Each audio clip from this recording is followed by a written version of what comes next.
even though mortgage rates are at 7% in New Hampshire, would it still be worth buying a home due to the rate of inflation be higher? My rent went up 8.5% this year alone. So let's dig into this. And the way I'm going to approach this is the way anybody in the world will research whether to buy a house or not. It's all the same. We're just going to dig into New Hampshire. So I know nothing about the New Hampshire real estate market, so I had to go learn. So first of all, it is on fire in a good sense, not like California, but it is going up in value. New Hampshire home values now on average are $421,000, up 9.8% over the last year. And it's been a rough year. And for it still to come out net positive is huge. Let's look at the Case-Shiller. There is a Case-Shiller for every state. That's the average home price in New Hampshire.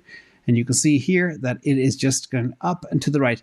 A slight dip, but still net positive for the year as we go forward. But what the real takeaway here is to look at the gains over the last 10 years. It's gone up 96%. And that's an important number. Your home value has doubled. So imagine you buy a house for $100,000, you put 20% down. 10 years later, that's a $200,000 house that only cost you $20,000. And you have $120,000 in equity if you're an interest-only loan for 10 years. As an example, let's look at what happened with mortgages and a little bit of history too.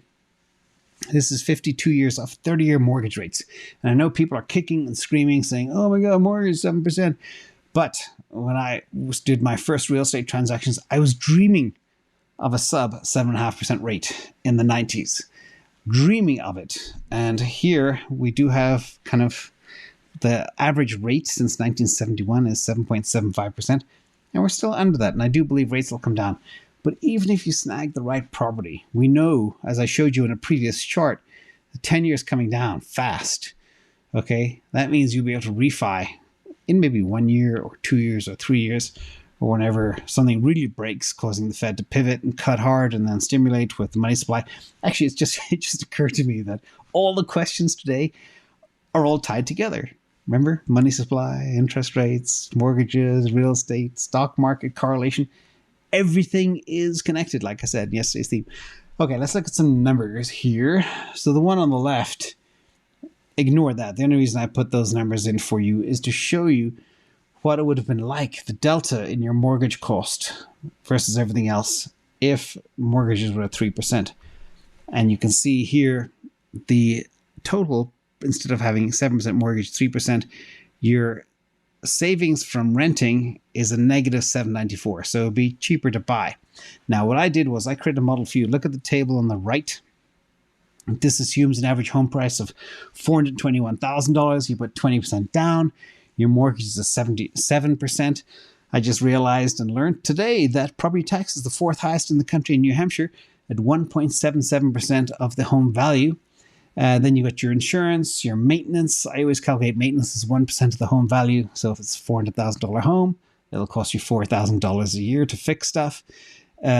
You'll have utilities, etc., and your mortgage interest. This is the high part here.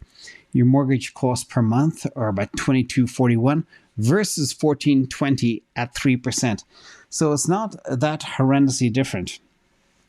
And remember as well, your net cost per month of home ownership is $3,500, but it's your castle. Yeah, you might be able to rent an equivalent home for $3,000 or the same, $3,500. Those are the homes I looked up. I was looking at Zillow.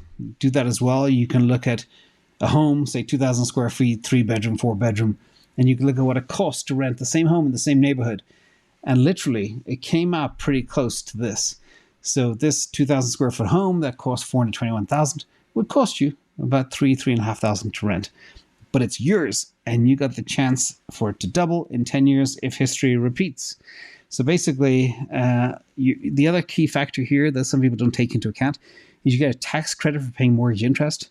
That's worth about $8,000 a year. And that brings your living cost per month of owning your own home to about $3,500, which is the same as renting. So don't let short-term high interest rates put you off, because you can see you just have to eat that $700 for 1 year, 2 years, and then rates will come down again. Then you do refi. When I was doing real estate more actively in the 90s, Sometimes there's refinancing every 18 months. So that's just the part of doing business, and it can be very lucrative.